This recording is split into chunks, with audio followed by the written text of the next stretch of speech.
Mengapa kita perlu berinvestasi? Banyak dari orang lain yang belum memulai investasi karena satu alasan sederhana.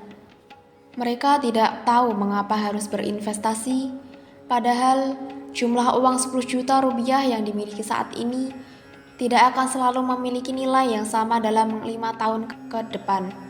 Hal ini disebabkan oleh fakta bahwa nilai uang selalu cenderung mengalami penurunan dari waktu ke waktu. Apa maksudnya? Sebagai contoh, biaya naik angkot dahulu sekitar Rp2.000, sampai akhirnya diberlakukan stiker dan sekarang biayanya naik menjadi Rp5.000 untuk jarak yang sama. Begitu pula dengan harga tiket bioskop yang dulu banyak dan hanya seharga Rp30.000.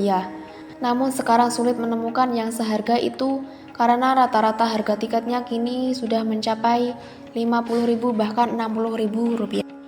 Dari contoh-contoh sederhana ini, saya yakin bahwa jumlah uang sebesar 10 juta rupiah yang kita miliki hari ini akan mengalami penurunan daya beli dalam 5 tahun ke depan.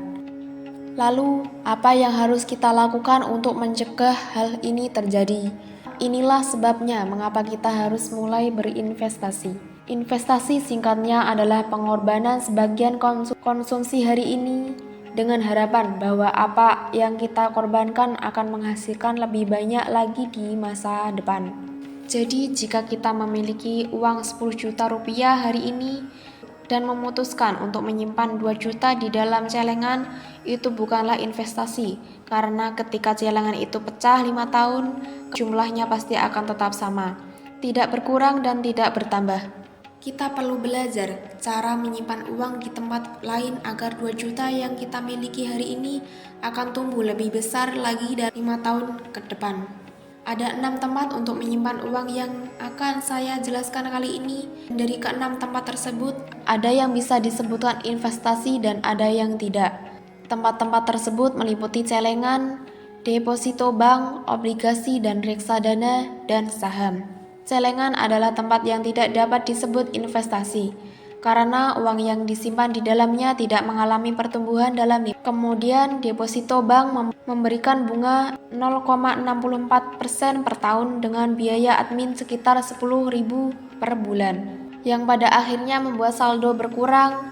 Deposit di bank tidak memenuhi konsep investasi karena pertumbuhannya hampir sejalan dengan target inflasi. Tempat berikutnya adalah deposito bank, yang mengharuskan kita untuk menaruh uang dengan jangka waktu tertentu.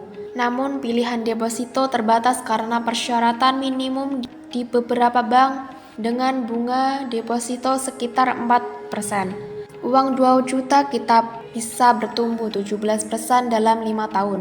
Obligasi adalah tempat investasi berikutnya, di mana kita meminjam uang ke negara atau perusahaan dengan jangka waktu tertentu dan mendapatkan bunga lebih tinggi, sekitar 6% per tahun. Investasi ini dapat dikategorikan sebagai investasi karena uang kita bertumbuh lebih besar dari jumlah awal dalam jangka waktu tertentu.